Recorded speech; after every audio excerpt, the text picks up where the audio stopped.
بسم اللہ الرحمن الرحیم۔ عزیز دوستو، پیارے بھائیوں، السلام علیکم ورحمۃ اللہ۔ اس ویڈیو میں آج کل کی ایک عام جینیاتی بیماری، خصوصاً بچوں میں بہت زیادہ ہونے والی تھیلیسیمیا نامی بیماری کا تعارف اور جنرل علامات پر اس کا ہومیوپیتھک علاج شیئر کر رہا ہوں۔ اللہ کریم سے دعا ہے اسے سب کے لیے نافع فرمائے، آمین۔ یہ ایک موروثی بیماری ہے، یعنی یہ والدین کی جینیاتی خرابی کے باعث اولاد کو منتقل ہوتی ہے۔ اس بیماری کی وجہ سے مریض کے جسم میں خون کم بنتا ہے۔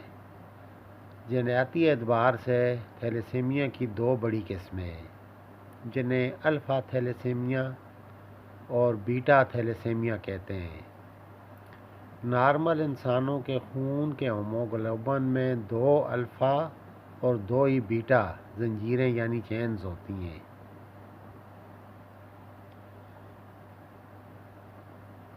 گلوبن کی الفا زنجیر بنانے کے ذمہ دار دونوں جینز کروموسوم نمبر 16 پر ہوتے ہیں، جبکہ بیٹا زنجیر بنانے کا ذمہ دار واحد جین HBB کروموسوم نمبر 11 پر ہوتا ہے۔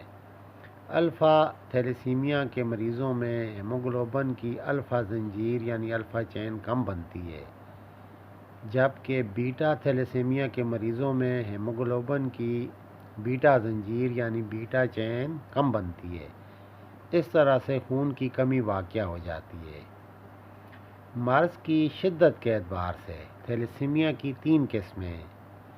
شدید ترین قسم تھیلیسیمیا میجر کہلاتی ہے اور سب سے کم شدت والی قسم تھیلیسیمیا مائنر کہلاتی ہے۔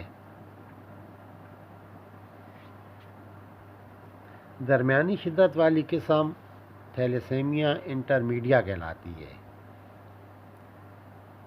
ہومیو علاج اس مرض میں بیسٹ ہے اور علامات کاملہ دیکھ کر درست ترین بن جاتا ہے، اس لیے ہومیو ڈاکٹر سے رابطہ فرما کر علاج کروانا زیادہ بہتر ہے۔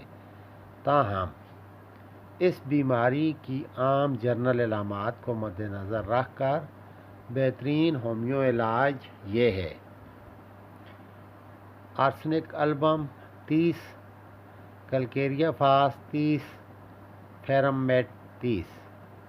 ان تینوں ادویات کو آپس میں ملا کر ان میں سے 3 سے 7 قطرے بچوں کو حسب عمر چمچ بھر پانی میں ملا کر دن میں 3-4 بار دیں تو انشاءاللہ امید ہے شفا بخش ثابت ہوگی۔ طالب دعا ڈاکٹر محمد زمان صابر۔